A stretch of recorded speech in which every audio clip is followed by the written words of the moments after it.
Hi everyone, in this video I'm going to tell you 5 things to remember and understand before you get a wheel and start playing with a wheel on any of your racing games. So let's begin. So the first thing you need to remember about the wheel before you get the wheel is that you're going to be better on the controller than you are on the wheel. Point blank, period. It's that simple. And that's because the controller is a little bit easier to work with.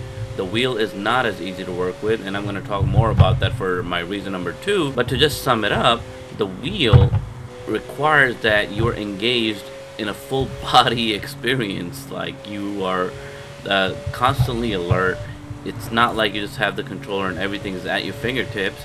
It's not at your fingertips anymore. So in the wheel situation, you are engaged with both of your hands, like you are in a controller, but you're also engaged with both of your feet, and you're also attentive in a different way because you're just much more immersed in the game than you are when you're playing with a controller. Now, don't get me wrong, there's some controllers that are very good, like the PlayStation controllers seem to have really amazing haptics that give you a lot of the experience in the games as far as the haptic feedback is concerned, but the wheel is kind of taking that up a notch even more. The wheel is not as easy as your controller, so one thing to expect is that you're gonna expect some struggle. You are gonna lose probably some battles and races, so don't expect a lot of that. Expect to be struggling a little bit, expect to have a learning curve, and then you'll have lots of fun. And the second thing to think about when you're getting a wheel is that you are making things a lot more challenging for yourself. So you're definitely upping your game, and the good part about that is, and the reason why I think a lot of people do it, is because it's both more engaging, more fun, and also more challenging. And we like a challenge when we're playing a game, because when we overcome that challenge, it's all the more rewarding. It's really awesome, but it's also a reality that it makes driving, the wheel makes driving actually a little bit harder on the game than your controller. And to illustrate an example of this, I'm gonna go take the car off-road. I think the most you feel, like right now I'm driving 200 miles an hour in this Lamborghini, and every little bump I'm feeling, every little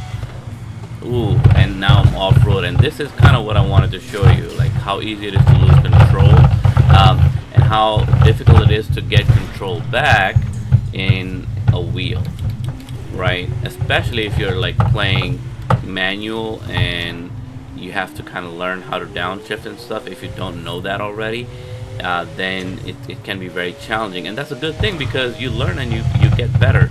But off-roading, for example, right now, as you can see as I'm driving around, my wheel is going crazy. Your controller is not going to do that. Your controller is going to stay in your hands even if it vibrates a little bit, and even if it vibrates full force, your controller is not going to just like jump out of your hands. But when we go off-road here, and I actually have the intensity down, not the standard, so I changed the settings to get the intensity down of the wheel and the power force that it generates, and still it is hard to control the wheel because the wheel is gonna spin on its own. If I just let it go off-roading, the wheel's kind of just it's gonna spin on its own, kind of like, I guess, mimicking a real car, right? So I have to have my hands on this wheel at all times in order for us to have some kind of a control. And this also means that you constantly have to use your strength in ways that you don't in a controller. You have to use your strength to kind of turn. Like the force feedback is, it's not like you need to be a power lifter and a bodybuilder to play using a wheel, but it does require a level of physical stress that is like perfect. I mean, I love it. It gives you that feeling of like, making those tight corners feel so good when you're doing that. Yeah, it's so awesome when you make it, right? But also when the car goes out of control and you have to spin the wheel left and right to straighten it out, it is not easy, right? It definitely ups the challenge level for you. It's way more difficult to control the car like this, and it's not as if, where did I end up? I don't think I've ever ended up here. What is this place? This is a basketball court. Let's jump off of this. Come. Okay, we ended up in this like village, which I don't want to be a part of right now. I want to get on the road so I can drive around a little bit. But it did give us an opportunity to see how intense driving using a wheel can be. And so you should the point of this video, and also for number 2, the reason number 2 is to show you that you need to be prepared to have this kind of an experience. And I hope that telling you this only makes you more excited about getting the wheel, because I love the wheel. I can't imagine going back to the controller right now, especially having tried out my first wheel, the G29, which is an old wheel, but it's so good. I mean, for me it's so good because I don't know any better yet. So that's number 2. Be ready to expect difficulty level to go skyrocket for you as far as learning to play with the wheel.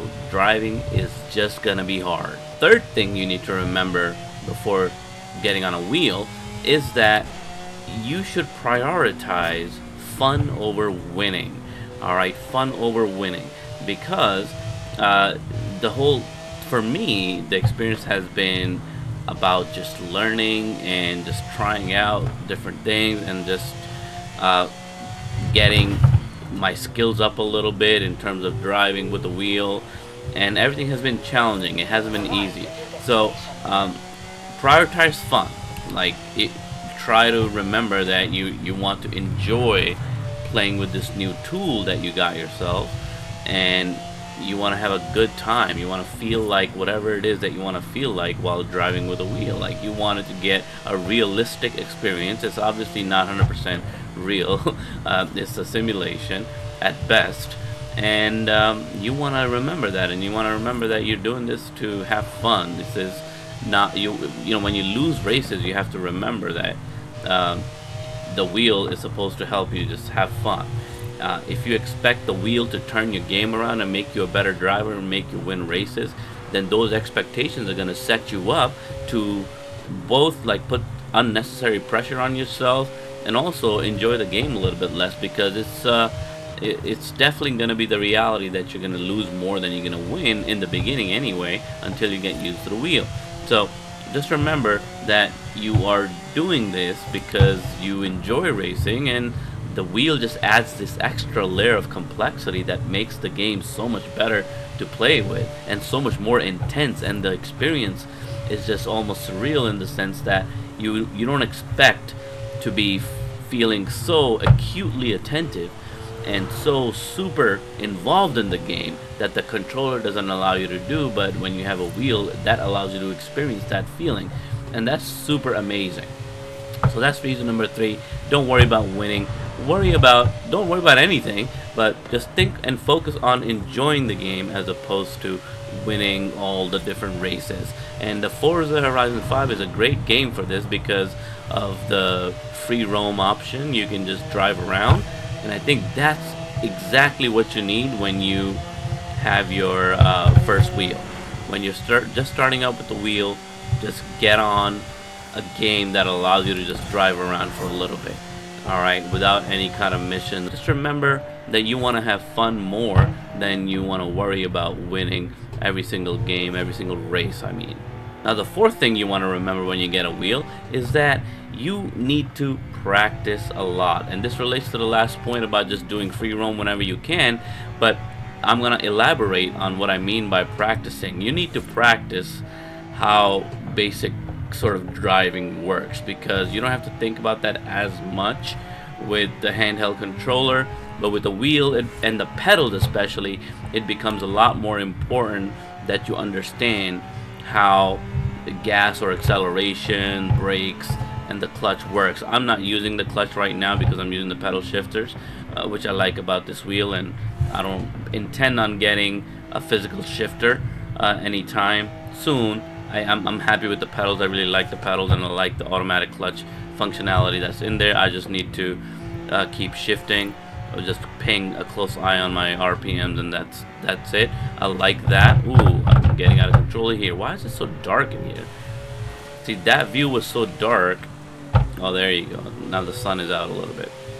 Okay, so you need to practice. For example, like one of the things that I learned the hard way is how important brakes are. And I think this is true for the handheld controller too, but I think the point kind of landed really strongly for me when I started playing with the wheel. I started realizing, like, yeah, even though it's an arcade game for Horizon, for the Horizon 5 anyway, it's an arcade game, but I still need to pay attention to the curves, and I can't really make turns full speed. I know that sounds obvious to a lot of people, but like when you're playing a video game, you kind of think that you can just push a car around, you can just swing it around curves, and you know, hopefully it'll just like skid a little bit, drift a little bit, and get back into position on its own with a little bit of help from your controller, your joysticks. But that stuff is not the case with the wheel. With the wheel, you kind of really have to take control, and you also have to learn to slow down. Not every race is won by flooring the gas pedal all the way down. You're not, you know, doing straight line drag strip races. So you need to drive around a little bit, understand when the braking should happen, when the braking comes in, so you don't lose control. And you can only do that if you're just driving around all the roads and try to, you know, pick up speed, try to slow down. See, like this curve that's coming up now, and I'm already off road. I pressed brakes a little bit, swung my car back around left and right a little bit.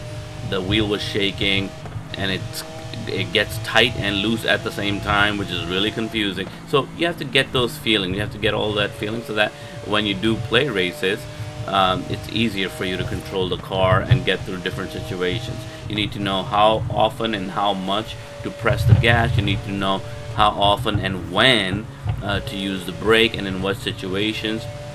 And especially if you start to play around with manual driving, these things become even more important, because you have to really understand. You need to remember to practice. Just play around, don't get into races right away. Drive around, learn the driving dynamics of whichever game you're playing. Understand how the brake works. So the brakes are really, really important, I feel like.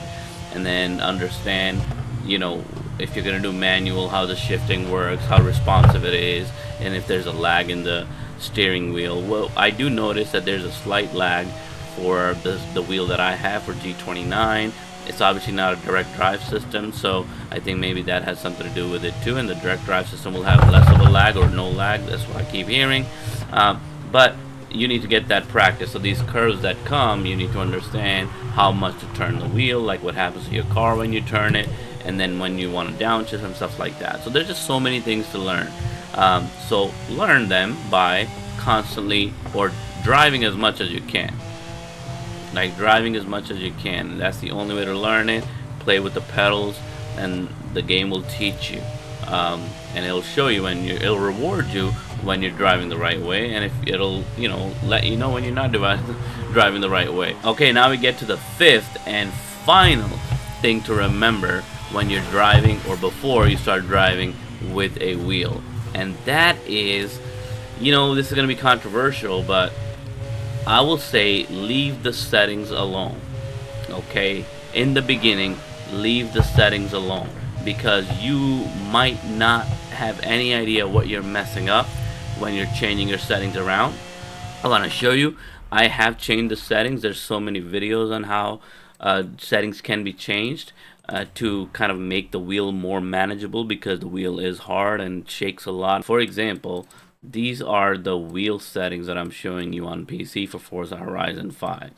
Alright, there's a damper scale, and I've turned these down. Those little tick marks at the bottom, the little arrows shooting up, are showing you the recommended, or like the default.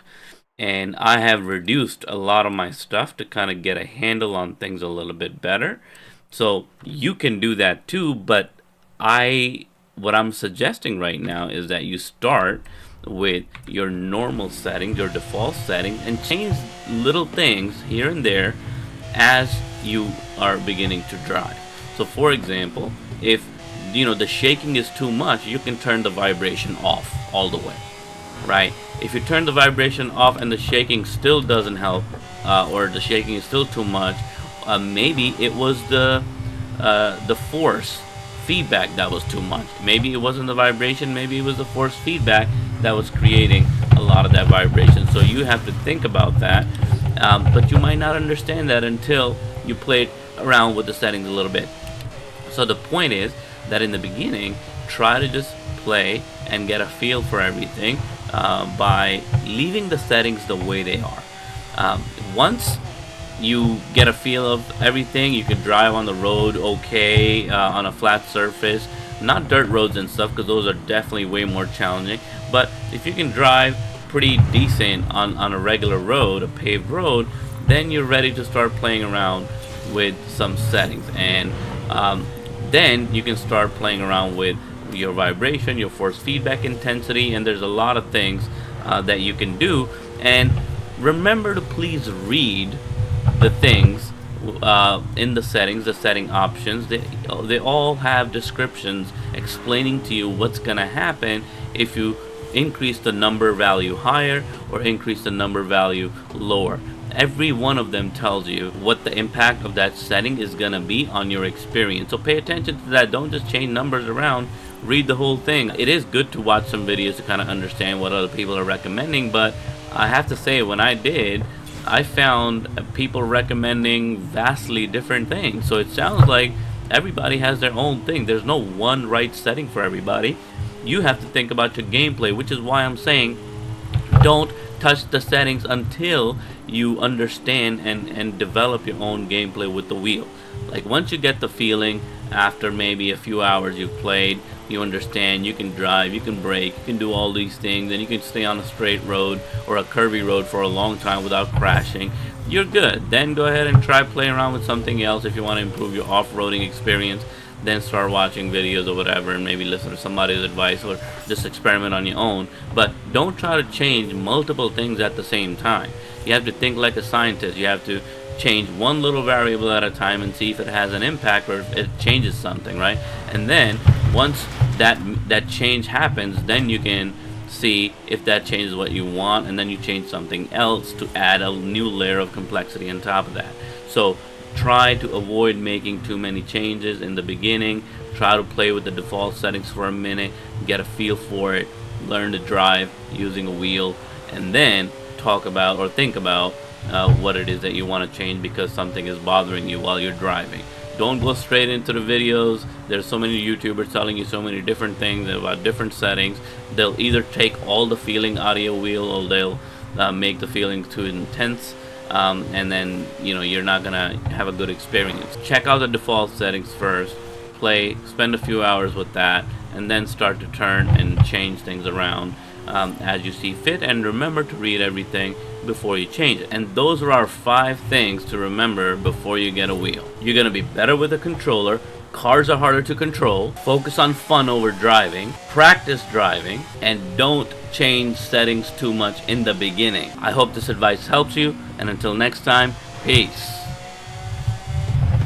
Oh, there you go, I'm off-roading again. I love that I could drive with one hand.